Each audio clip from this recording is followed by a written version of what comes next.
सुप्रभात, आप सभी का स्वागत डीडी न्यूज पर। आपके साथ मैं हूं मुकुल शर्मा। मनुष्य के शेष क्रम केवल उसके अपने जीवन के नहीं बल्कि समाज और समस्त सृष्टि के कल्याण का भी आधार बनते हैं। इसी जीवन दृष्टि को अत्यंत सुंदर रूप में व्यक्त कर रहा है आज का सुभाषित। बुलेटिन में सबसे पहले आइए देख लेते हैं सुभाषित का मूल रूप संस्कृत भाषा में एवं तदंतर समझ लेते हैं इसका अर्थ हिंदी और अंग्रेजी भाषाओं में भी। हितं यत् सर्वभूतानामात्मानश्च सुखावहं तत्कुर्यादीश्वरे ह्येतन्मूलं सर्वार्थसिद्धये। मनुष्य को वही कार्य करना चाहिए जो सभी प्राणियों के लिए हितकारी हो और स्वयं की आत्मा के लिए शांति देने वाला हो। ईश्वर के प्रति वास्तविक समर्पण भी यही है, क्योंकि यही मार्ग समस्त पुरुषार्थों और सिद्धियों का मूल आधार है।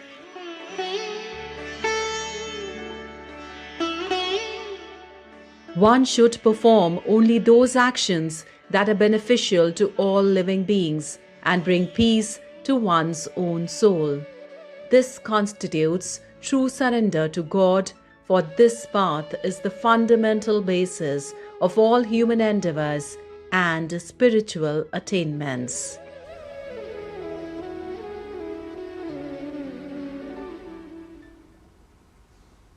और आइए अब रुक कर लेते हैं खबरों की तरफ, लेकिन सबसे पहले नजर डाल लेते हैं हेडलाइंस पर।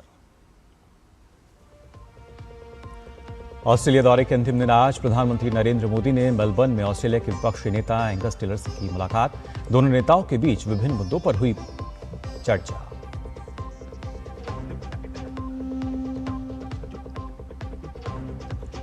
ऑस्ट्रेलिया के बाद प्रधानमंत्री मोदी आज पहुंचेंगे न्यूजीलैंड। ऑकलैंड में न्यूजीलैंड के पीएम क्रिस्टोफर लक्सन के साथ करेंगे द्विपक्षीय वार्ता।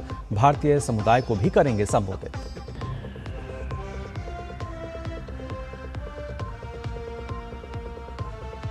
दक्षिण पश्चिम मानसून ने पूरे देश को अपनी चपेट में लिया। यूपी, उत्तराखंड, अरुणाचल प्रदेश, असम, मेघालय, पश्चिम बंगाल और सिक्किम के कुछ भागों में आज तेज बारिश की चेतावनी।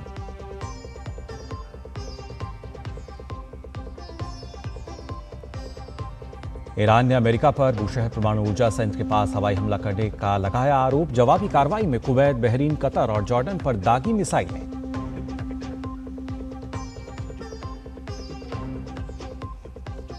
और फ्रांस पहुंचा फुटबॉल विश्व कप के सेमीफाइनल में। क्वार्टर फाइनल में मोरक्को को 2-0 से दी मात। एम्बापे और डेम्बेले ने किए गोल।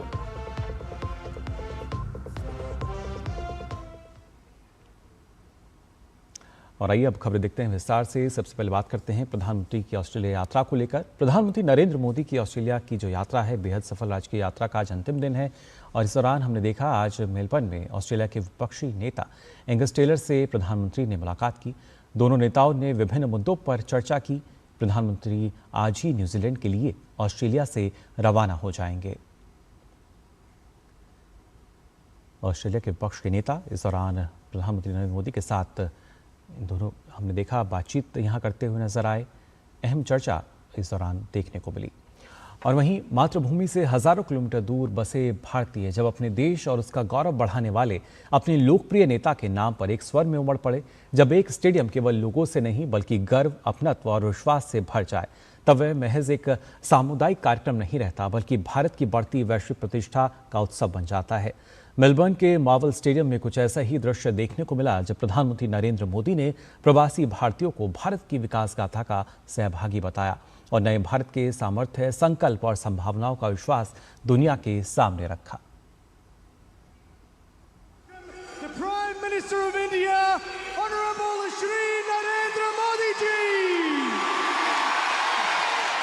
भारतीय समुदाय के जोश से लबरेज माहौल, हजारों लोगों के उत्साह और उल्लास से भरा मेलबर्न का मार्वल स्टेडियम और प्रधानमंत्री नरेंद्र मोदी की मौजूदगी।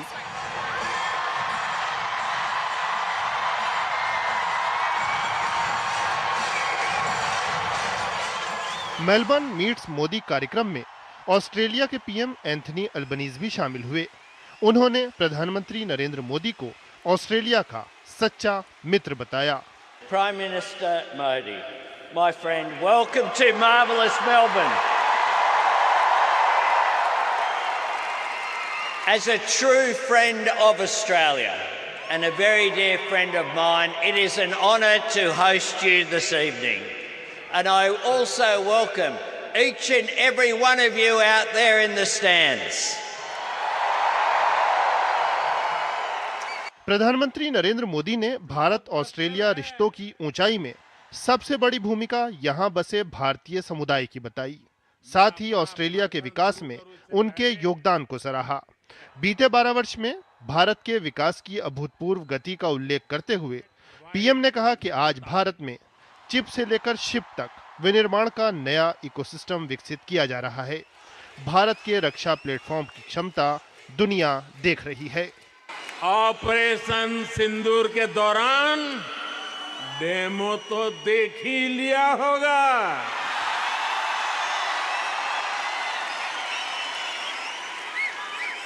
धमाके आतंकियों के अड्डों पर हो रहे थे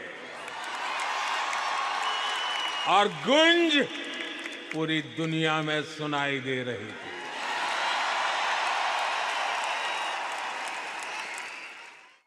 पीएम ने शिक्षा और कौशल विकास क्षेत्र में भारत ऑस्ट्रेलिया सहयोग की चर्चा की।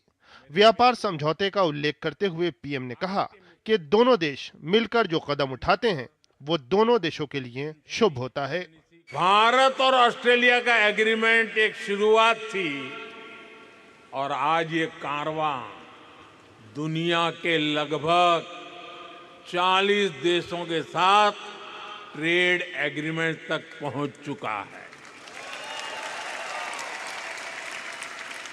साथियों, हम केवल ट्रेडिंग नेशन नहीं है, हम इनोवेशन को, साइंस एंड टेक्नोलॉजी को महत्व देते हैं। पीएम ने कहा कि आर्थिक विकास से अंतरिक्ष तक भारत नई ऊंचाइयों को छू रहा है। 5G का उदाहरण देते हुए पीएम ने कहा कि आज देश के 99% जिले इससे कवर हो चुके हैं। आज भारत दुनिया का दूसरा बड़ा 5G मार्केट बन चुका है। और इतना ही नहीं, भारत आज made in India 6G technology पर तेजी से काम कर रहा है। वो इसलिए क्योंकि भारतीय कहते हैं ग्रो मोर। पीएम ने कहा कि 12 वर्षों में 2 दर्जन से अधिक शहरों में मेट्रो नेटवर्क का विस्तार हो चुका है। हर दिन 1.25 करोड़ से अधिक लोग मेट्रो में सफर करते हैं। इतना ही नहीं, भारत में semi high speed rail network का तेजी से विस्तार हो रहा है। डिफेंस और स्पेस जैसे सेक्टर्स में भी सैकड़ों स्टार्टअप काम कर रहे हैं।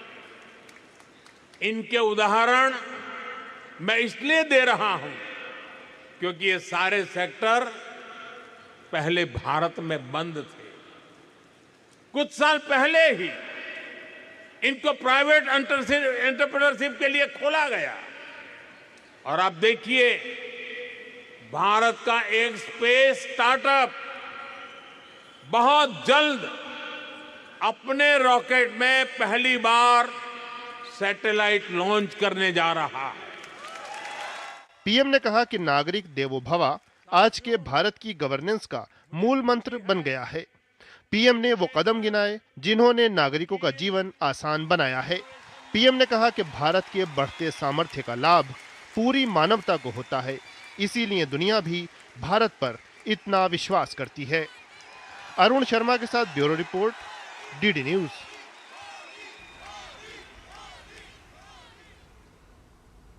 वहीं विदेश मंत्रालय की ओर से जानकारी दी गई कि भारत और ऑस्ट्रेलिया के बीच संबंध तेजी से बढ़ रहे हैं। दोनों देशों के बीच आर्थिक संबंध भी लगातार गहरे हो रहे हैं। विदेश मंत्रालय के अनुसार economic cooperation and trade agreement के बाद दोनों तरफ के व्यापार में 55% की बढ़ोतरी हुई है। साथ ही साथ दोनों नेताओं ने सीका को अंतिम रूप देने की दिशा में काम करने के निर्देश दिए हैं। During the course of the day, in the various interactions that took place, the warmth and personal connection that has been forged between Prime Minister Modi and Prime Minister Albanese was very much in evidence.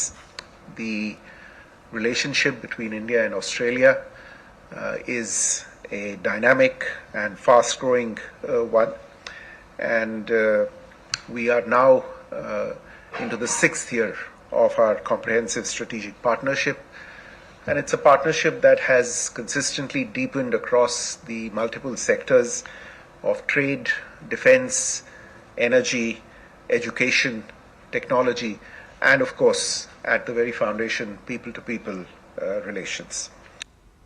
तो विदेश मंत्रालय की तरफ से जानकारी दी गई किस तरीके से भारत और ऑस्ट्रेलिया के बीच अलग अलग क्षेत्रों में जो संबंध हैं बेहतर हुए हैं, मजबूत हुए हैं और इसी के चलते जो सहयोग है दोनों देशों के बीच अब बढ़ता हुआ नजर आ रहा है। फिलहाल बुलेटिन में रुक रहे हैं, छोटे से ब्रेक के लिए जल्द लौटते हैं। पर्यटन केवल घूमने फिरने तक सीमित नहीं बल्कि संस्कृति, रोजगार और आर्थिक विकास का मजबूत आधार है। प्रधानमंत्री श्री नरेंद्र मोदी की मंशा अनुरूप और मुख्यमंत्री डॉक्टर मोहन यादव के नेतृत्व में मध्य प्रदेश का पर्यटन अब अंतर्राष्ट्रीय स्तर पर नई पहचान बना रहा है। वसुधैव कुटुम्बकम की भावना के साथ मध्य प्रदेश देश विदेश से आने वाले हर पर्यटक का आत्मीय स्वागत कर रहा है। मध्य प्रदेश आके हमें प्रकृति, संस्कृति और आध्यात्मिकता का अनुभव हुआ। यहाँ की साफ सफाई, व्यवस्थाएं और लोगों का अपनापन हमारी यात्रा को यादगार बना गया। मध्य प्रदेश सरकार का बहुत बहुत धन्यवाद। ग्रामीण पर्यटन, वेलनेस और इको टूरिज्म जैसे नए क्षेत्रों पर विशेष फोकस के साथ मध्य प्रदेश सतत विकास और बेहतर पर्यटन अनुभव की दिशा में तेजी से आगे बढ़ रहा है। धार्मिक पर्यटन की दृष्टि से और अन्य पर्यटकों की दृष्टि से अगर कोई पर्यटक आए किसी राज्य में, हाँ हमें गर्व है मध्य प्रदेश वो स्थान है जहाँ सर्वाधिक रूप से टूरिज्म का सेक्टर सबसे अच्छी गति से बढ़ा। अरे ऋषि, आज स्कूल नहीं गए? 3 महीने से फीस नहीं भर पाई तो निकाल दिया स्कूल ने। कहीं आपके बाद आपके बच्चों के सपने न टूट जाएं। आज ही लीजिए पॉलिसी बाजार ऐप पर 1 करोड़ का टर्म इंश्योरेंस सिर्फ 410 रुपए महीने से शुरू। ब्रेक के बाद आप सभी का एक बार फिर स्वागत डीडी न्यूज़ पर। आपको बता दें, ब्रेक में जाने से पहले हम बात कर रहे थे प्रधानमंत्री की जो ऑस्ट्रेलिया की यात्रा है जो कि अब लगभग अंतिम पड़ाव में है, लेकिन ऑस्ट्रेलिया के बाद प्रधानमंत्री नरेंद्र मोदी अपनी विदेश यात्रा के अंतिम चरण में आज न्यूजीलैंड पहुंचेंगे। प्रधानमंत्री की न्यूजीलैंड की यात्रा को लेकर वहां रहने वाले भारतवंशियों में उत्साह का माहौल है। प्रधानमंत्री के ऑकलैंड दौरे को लेकर भारतीय समुदाय से बात की हमारे संवाददाता आरिंद प्रताप सिंह ने। प्रधानमंत्री नरेंद्र मोदी ऑकलैंड आने वाले हैं और किसी भारतीय प्रधानमंत्री की ये 40 साल के बाद न्यूजीलैंड यात्रा होने वाली है, जिस यात्रा को लेकर न्यूजीलैंड की सरकार ही नहीं बल्कि तमाम भारतीय वंशी जो न्यूजीलैंड ऑकलैंड में रहते हैं वो भी बहुत उत्साहित है। हम बहुत ज्यादा एक्साइटेड हैं and I will be meeting him first time, seeing him first time in New Zealand. यहाँ पे तो उत्सव का माहौल है, हर कोई बहुत एक्साइटेड है मोदी जी के वेलकम के लिए। बड़े दिल से, बड़े प्यार से मोदी जी आप आ रहे हैं, यह हमारा बहुत बड़ा सौभाग्य है। वेलकम मोदी जी, आपका न्यूजीलैंड में स्वागत है और हमारे दोनों देश के संबंध और ज़्यादा अच्छे बने। मोदी जी आपका बहुत बहुत स्वागत है इस ब्यूटीफुल खूबसूरत सी कंट्री न्यूजीलैंड में। हम चाहते हैं कि इंडिया और न्यूजीलैंड के टाइज और ज़्यादा मजबूत हो जाए। To have Prime Minister like Narendra Modi come to our country is such a privilege and such an honour and I'm very excited. छोटे बच्चे से लेकर बड़े बुजुर्ग तक सब लोग एक्साइटेड हैं पीएम के विजिट से। न्यूजीलैंड के सभी भारतवासी आप मोदी जी का बहुत आंख बिछा करके स्वागत में तत्पर है और आप आए और हमारे इस ऊर्जा को 4 चांद लगा दें। मेरी मातृभूमि के सबसे बड़े नेता मेरी कर्म भूमि में पधार रहे हैं, दिल से स्वागत है। मोदी जी हमारे परिवार के सदस्य जैसे हैं, तो वो आ रहे हैं 40 साल के बाद, उससे बड़ी बात नहीं हो सकती है। हम लोग यहाँ पे इतने एक्साइटमेंट के वो आएंगे और यहाँ पे जो इन्होंने free trade agreement last year sign हुआ है, that will be giving us a lot of opportunity between both the countries. अभी आप अगर पूछेंगे how is the जोश, it's very high. अभी FTA का जो agreement हुआ है, this is only a beginning of what both the countries can do together, work together and grow together. सभी लोग बहुत उत्साहित हैं उनके आने को लेकर और इतना बड़ा कद्दावर नेता यहाँ पे आ रहे हैं तो ये हमारे लिए बहुत गर्व की बात है। जब भारतवर्ष से कोई हमारा नेता जो हमें यहाँ पर गौरव महसूस कराता है, ऐसे मोदी जी आ रहे हैं, तो शास्त्रों में जो नेता के गुण बताए हैं तो ये सभी गुण परमादरणीय हमारे प्रधानमंत्री श्री नरेंद्र मोदी जी के में सभी गुण उसमें दिखते हैं हमें।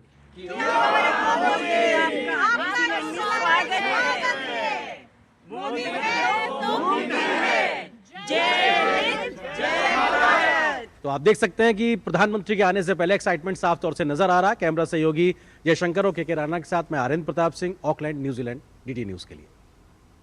पीएम मोदी के दौरे को लेकर न्यूजीलैंड में हमने देखा किस तरीके से भारतवंशियों में उत्साह देखा जा रहा है, लेकिन न्यूजीलैंड में मौजूद भारतीय मूल की जो बिजनेस कम्युनिटी है उनका मानना है कि भारत न्यूजीलैंड FTA जैसे कदमों से दोनों देशों के बीच आर्थिक सहयोग को नई ऊंचाइयां मिलेंगी।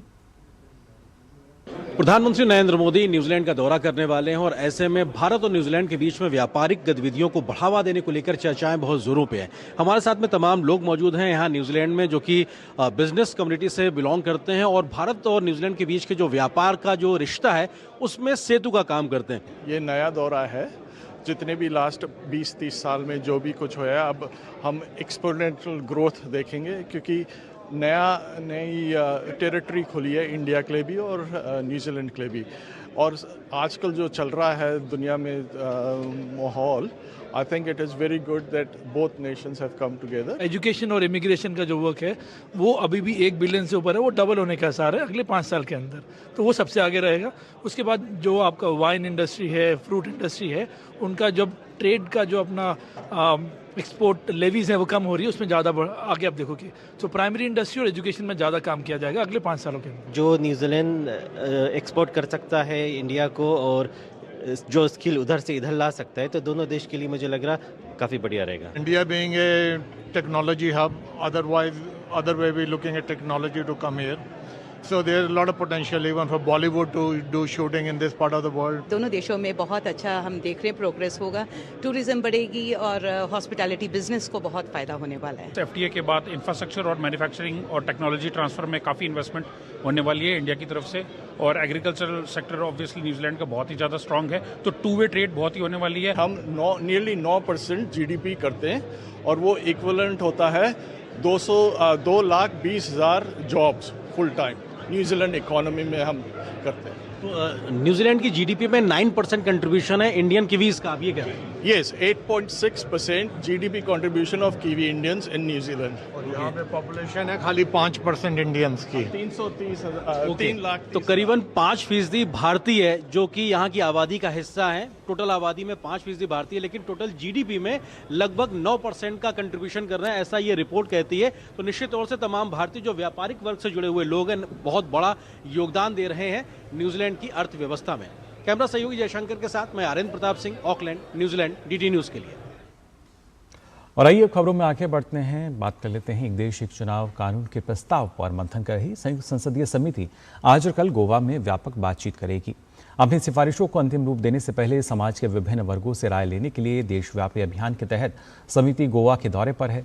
सांसद PP चौधरी की अध्यक्षता वाली ये समिति अपने 2 दिन के दौरे के दौरान समिति राज्य की राजनीतिक कार्यपालिका, गोवा विधानसभा के सदस्यों, वरिष्ठ सरकारी अधिकारियों, मुख्य निर्वाचन अधिकारी, राजनीतिक दलों, कानूनी विशेषज्ञों, शिक्षाविदों, उद्योग जगत के प्रतिनिधियों, मीडिया संगठनों और अन्य संबंधित पक्षों से बातचीत करेगी। समिति के देशव्यापी संपर्क कार्यक्रम के तहत मुंबई, देहरादून, चंडीगढ़, शिमला, बेंगलुरु और गांधीनगर में भी ऐसी ही बातचीत पहले हो चुकी है। और बात करते हैं पंजाब की, जहां पर कांग्रेस में जारी राजनीतिक गतिरोध के बीच अखिल भारतीय कांग्रेस कमेटी द्वारा नियुक्त विशेष पर्यवेक्षक भूपेश बघेल के पंजाब दौरे का आज आखिरी दिन है। इस दौरे के दौरान चरणजीत सिंह चन्नी भूपेश बघेल से दूरी बनाए हुए नजर आए हैं। हालांकि कयास ये लगाए जा रहे हैं कि दौरे के अंतिम दिन यानी आज चन्नी गुट के नेता भूपेश बघेल से मुलाकात कर अपना पक्ष रख सकते हैं। इससे पहले गुरुवार को चन्नी गुट ने भावी रणनीति तैयार करने के लिए वरिष्ठ कांग्रेस विधायक राणा गुरजीत सिंह के आवास पर एक महत्वपूर्ण बैठक की थी। इस बैठक के बाद विधायक राणा गुरजीत सिंह ने स्पष्ट किया कि अब तक भूपेश बघेल से कोई सीधा संपर्क नहीं हुआ है, लेकिन वे जल्द ही उनसे मुलाकात करेंगे। वहीं पार्टी में मचे इस बवाल पर पूर्व मुख्यमंत्री चरणजीत सिंह चन्नी ने पूरी तरह से चुप्पी साधी हुई है। दूसरी ओर चन्नी खेमे के करीबी और विधायक प्रगट सिंह का कहना है कि पार्टी हाईकमान पूरे घटनाक्रम पर नजर बनाए हुए है और वे बघेल के समक्ष अपनी सभी बातें विस्तार से रखेंगे। केंद्रीय पेट्रोलियम और प्राकृतिक गैस मंत्री हरदीप सिंह पुरी ने कहा है कि सरकार E85 फ्यूल लाने की योजना बना रही है, जो E20 पेट्रोल के मुकाबले प्रति लीटर लगभग 20 रुपये सस्ता होगा। उन्होंने कहा कि E85 का इस्तेमाल सिर्फ उन्हीं गाड़ियों में किया जा सकेगा जिन्हें खास तौर पर इस फ्यूल के लिए बनाया गया है। एक प्राइवेट न्यूज चैनल को दिए इंटरव्यू में पेट्रोलियम मंत्री ने कहा कि इस प्रस्तावित कदम का मकसद ग्राहकों को आर्थिक राहत देना और साथ ही सरकार के एथेनॉल ब्लेंडिंग प्रोग्राम को आगे बढ़ाना है। उन्होंने बायोफ्यूल से जुड़ी व्यापक नीति का बचाव भी किया और एथेनॉल ब्लेंडेड पेट्रोल से इंजन खराब होने और गाड़ी की परफॉर्मेंस पर असर पड़ने जैसी चिंताओं को खारिज किया। और आइए बात कर लेते हैं मानसून को लेकर। भारत के अधिकतर राज्यों में दक्षिण पश्चिम मानसून पूरी तरह से सक्रिय है। मौसम विभाग ने आज 18 राज्यों में मूसलाधार बारिश होने की संभावना जताई है। इन 18 राज्यों में उत्तर प्रदेश, दिल्ली, हरियाणा, उत्तराखंड, राजस्थान, मध्य प्रदेश, हिमाचल प्रदेश, पंजाब, जम्मू कश्मीर समेत साथ ही लद्दाख, बिहार, झारखंड, पश्चिम बंगाल, ओडिशा, असम, मेघालय, महाराष्ट्र और केरलम का नाम शामिल है। इसके साथ ही दिल्ली एनसीआर की अगर बात करें तो आज भारी बारिश और तूफानी हवाएं चलने का भी अलर्ट यहां जारी किया गया है। मौसम विभाग ने इस दौरान लोगों से सावधानी बरतने की सलाह दी है। और बात करते हैं अंतर्राष्ट्रीय खबरों की। ईरान ने अमेरिका पर बुशहर परमाणु ऊर्जा संयंत्र के पास हवाई हमला करने का आरोप लगाया। ईरान की सरकारी समाचार एजेंसी ने बताया कि ये कार्रवाई उस पर हमले समाप्त करने की अमेरिकी सेना की घोषणा के कुछ घंटों बाद हुई। अमेरिकी केंद्रीय कमान ने इसकी पुष्टि नहीं की है। अमेरिका ने ईरान पर फिर हवाई हमले किए। ईरान ने भी खाड़ी क्षेत्र में अमेरिका के सहयोगी देशों को निशाना बनाकर जवाबी कार्रवाई की। ईरानी मिसाइलों ने कुवैत और कतर को निशाना बनाया। इन हमलों से पश्चिम एशिया में युद्ध समाप्त करने का अंतरिम समझौता खतरे में पड़ता हुआ नजर आ रहा है। तो अमेरिका ईरान के बीच संघर्ष कम होने का नाम नहीं ले रहा। अमेरिका के ईरान पर लगातार हमले जारी हैं। ईरान के गुलिस्तान प्रांत में चीन ईरान कॉरिडोर पर हमला हुआ। इस कॉरिडोर का इस्तेमाल रूस भी करता है। उत्तरी ईरान के अक्ताकेह खान रेलवे पुल को काफ़ी नुकसान हुआ है। ये पुल ईरान के लिए रणनीतिक रूप से काफ़ी अहम है क्योंकि इसके जरिए चीन और रूस के साथ व्यापारिक संपर्क बनाए जाते हैं। ये रेल मार्ग तुर्कमेनिस्तान और कजाकिस्तान के रास्ते चीन तक पहुंचता है और हाल के समय में इसका महत्व बढ़ गया है। हमले की पुष्टि सैटेलाइट तस्वीरों और आसपास के इलाके की पहचान से की गई है। ईरानी सरकारी मीडिया ने भी बताया कि 9 जुलाई की सुबह अक्काला इलाके में एक पुल पर हमला हुआ। आपको बता दें कि रूस 2025 के अंत से ईरान तक सामान पहुंचाने के लिए इस मार्ग का उपयोग कर रहा है। और बात फीफा वर्ल्ड कप की, जहां फ्रांस ने फुटबॉल विश्व कप के सेमीफाइनल में जगह बना ली है। क्वार्टर फाइनल में फ्रांस ने मोरक्को को 2-0 से मात दी। फ्रांस के लिए एम्बापे ने 60वें और डेम्बेले ने 66वें मिनट में गोल किए। किलियन एम्बापे ने इस विश्व कप में 8 गोल हो गए हैं और उन्होंने अर्जेंटीना के लायनल मेसी की बराबरी कर ली है। हालांकि गोल्डन बूट की रेस में एम्बापे ने मेसी को पीछे छोड़ दिया है क्योंकि एम्बापे के नाम ज़्यादा असिस्ट हैं। वहीं इन दोनों खिलाड़ियों के बीच विश्व कप का टॉप स्कोरर बनने के लिए भी रोचक रेस चल रही है। 27 वर्षीय एम्बापे के नाम विश्व कप में 20 गोल हो चुके हैं। वहीं 39 वर्षीय मेसी के नाम कुल 21 गोल हैं। फ्रांस 2 बार की विश्व चैंपियन है और 2022 के रोमांचक फाइनल में उसे अर्जेंटीना के खिलाफ हार का सामना करना पड़ा था। अब सेमीफाइनल में फ्रांस का सामना स्पेन और बेल्जियम के बीच होने वाले मैच के विजेता से होगा। फीफा वर्ल्ड कप के क्वार्टर फाइनल में आज स्पेन का मुकाबला बेल्जियम से होगा। दोनों टीमें इस टूर्नामेंट में एक भी मैच नहीं हारी हैं। स्पेन के खिलाफ कोई टीम एक गोल भी नहीं कर सकी है। मुकाबला आज देर रात 12:30 बजे से खेला जाएगा। वर्ल्ड कप में दोनों टीमें तीसरी बार आमने सामने होंगी। स्पेन के 18 साल के लामिन यमाल पर नजरें होंगी। वे टूर्नामेंट में 1 गोल अभी तक कर चुके हैं। स्पेन और बेल्जियम के बीच 22 इंटरनेशनल मुकाबले खेले गए हैं। इनमें स्पेन का जो पलड़ा है भारी नजर आता है क्योंकि स्पेन ने 12 मैचों में जीत हासिल की है जबकि बेल्जियम को 5 में जीत मिली है। वहीं 5 मुकाबले इस दौरान ड्रॉ भी रहे हैं। तो ये मुकाबला आज देखना दिलचस्प होगा। देर रात फीफा विश्व कप में क्वार्टर फाइनल की लड़ाई का दौर शुरू हो चुका है। फ्रांस पहली टीम बनी है जिसने सेमीफाइनल में जगह बनाई है। ऐसे में अब नजर स्पेन बनाम बेल्जियम मुकाबले पर है। स्पेन के खिलाफ इस विश्व कप में अब तक एक भी गोल नहीं हुआ है। वैसे स्पेन ने फ्रांस की तरह आक्रामक खेल का प्रदर्शन नहीं किया है, लेकिन टीम ने सावधानी पूर्वक गेंद पर नियंत्रण रखने वाला गेम अपनाया है। लामिन यमाल टीम के सबसे तेज अटैकर हैं। वहीं मिकेल ओयारज़ाबल भी बेहद मजबूती के साथ सामने आए हैं और अब तक प्रतियोगिता में कुल 4 गोल दाग चुके हैं। स्पेन ने अब तक प्रतियोगिता में 5 मैचों में 4 में जीत दर्ज की है। वहीं 1 मुकाबला ड्रॉ रहा है।